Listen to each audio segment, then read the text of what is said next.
Et si on vous disait que les villes de demain seront des villes intelligentes? Bonjour à vous, on se retrouve pour ce nouveau numéro de GeoSapiens, votre émission de géographie, de développement et de géopolitique. Aujourd'hui, nous allons parler d'un thème un peu spécial, celui de l'essor des smart cities dans le monde, notamment avec le cas de la cité-État de Singapour, qui se révèle être le parfait exemple pour ce sujet. Nous verrons ainsi la place de ces villes intelligentes dans le développement international, quels sont leurs impacts sur les sociétés, et sont-elles la solution pour un urbanisme plus durable, conjuguant ainsi qualité de vie, donc bien-être en ville, et pragmatisme, afin de répondre aux besoins des populations tout en participant à préserver l'environnement.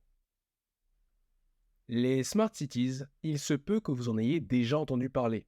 Il s'agit d'un ensemble de politiques urbaines qui visent à améliorer la qualité de vie des citadins en rendant la ville plus adaptive et efficace, notamment à l'aide de nouvelles technologies qui s'appuient sur un écosystème d'objets et de services. Comme nous l'explique la publication Géoconfluence, le terme désigne à la fois un programme, un processus et le résultat effectif. Mais concrètement, la Smart City se caractérise par un réseau d'informations utilisant des technologies dites intelligentes, comme des capteurs qui envoient des informations aux dispositifs connectés de la ville.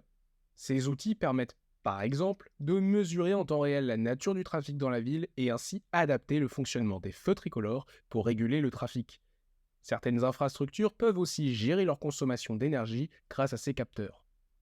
Vous l'aurez compris, les Smart Cities suivent la tendance de l'optimisation par la technologie. Elles répondent ainsi à des besoins environnementaux et économiques en adaptant leur consommation d'énergie. La Smart City se veut être une ville développée, à la pointe de la technologie, mais sans les aspects négatifs d'un urbanisme, disons, plus traditionnel. On peut ainsi citer quatre axes importants dans l'utilité d'une Smart City. Elle est censée permettre une meilleure gestion des mobilités dans la ville, une meilleure utilisation des ressources, elle met l'accent sur la durabilité environnementale et enfin, elle vise à améliorer la qualité de vie. Maintenant, au-delà de ces aspects fonctionnels, on peut élever notre analyse pour nous demander s'il ne s'agit pas là d'un simple modèle économique, un modèle d'envergure, exploitant l'image utopique d'une ville futuriste sans en être vraiment une, pour attirer notamment les investisseurs, générer du tourisme et devenir un modèle d'urbanisme. En clair, une ville attrayante, qui sera forcément un exemple à l'international. C'est d'ailleurs pour cela que Singapour s'est démarqué et a connu un essor peu commun, qui a su répondre à ses points faibles géographiques et économiques à travers l'attractivité que génère un urbanisme de taille. Et vous avez sûrement déjà des idées en tête d'autres lieux ou villes qui ont utilisé ce modèle d'attractivité qui se révèle être un soft power très puissant.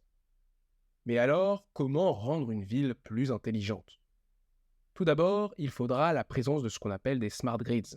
Oui, ça fait beaucoup de smart, me diriez-vous. Il s'agit ici d'un réseau de distribution d'électricité permettant la circulation d'informations entre les fournisseurs et les consommateurs dans le but d'adapter le flux d'électricité ou encore le débit d'eau en temps réel et d'améliorer ainsi leur gestion. Il s'agit là de l'enjeu majeur des villes intelligentes. Mais on constate d'autres fonctionnalités qui sont importantes dans ce processus, comme la création de plateformes numériques interactives propres à la ville et qui permet aux citadins de participer activement à l'échange d'informations. Plateformes qui notifient les usagers en fonction des capteurs, généralement pour permettre un meilleur suivi du trafic. Ces différents points sont constatables dans de nombreuses villes, comme à Songdo, en Corée du Sud, ou Oslo, en Norvège, et surtout l'exemplaire Singapour, qui se veut, selon certaines sources, être la ville la plus intelligente au monde. Alors il convient désormais de faire un petit état des lieux de la géographie de Singapour. La cité-État insulaire de Singapour fait environ 728 km² de superficie, soit près de 7 fois la superficie de la ville de Paris.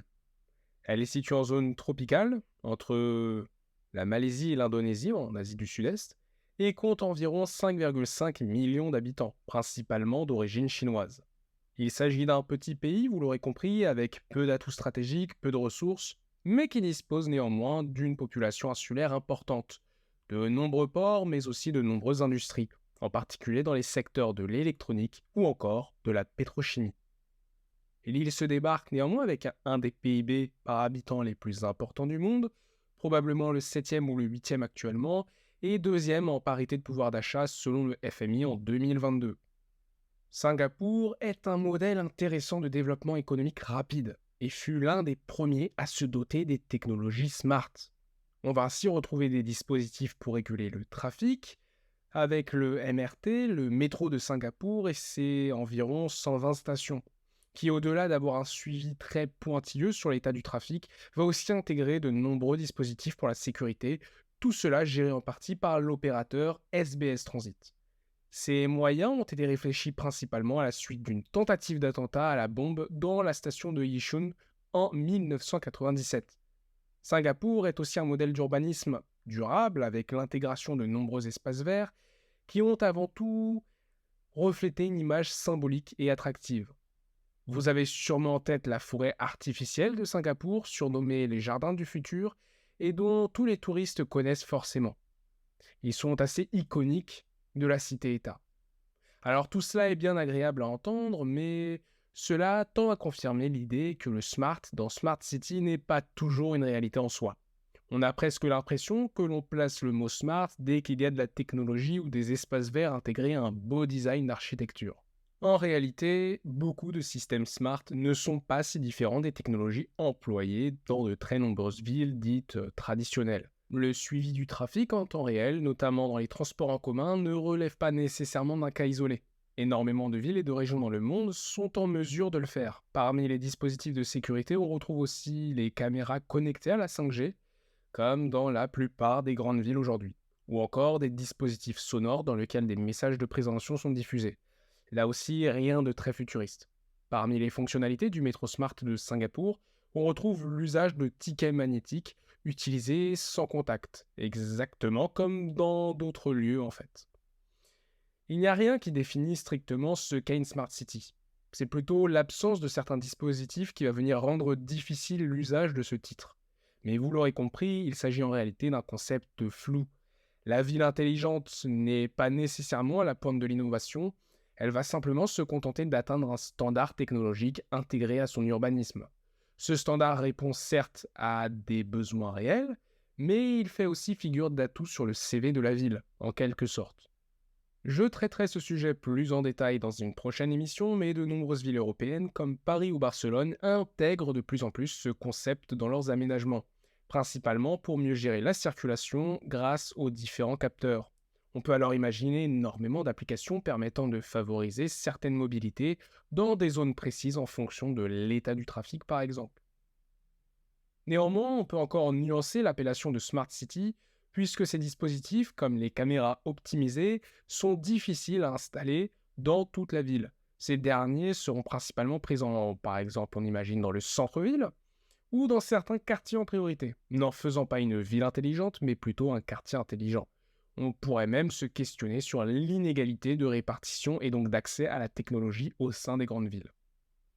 En clair, le thème du jour révèle de très nombreux enjeux territoriaux, internationaux et évidemment politiques.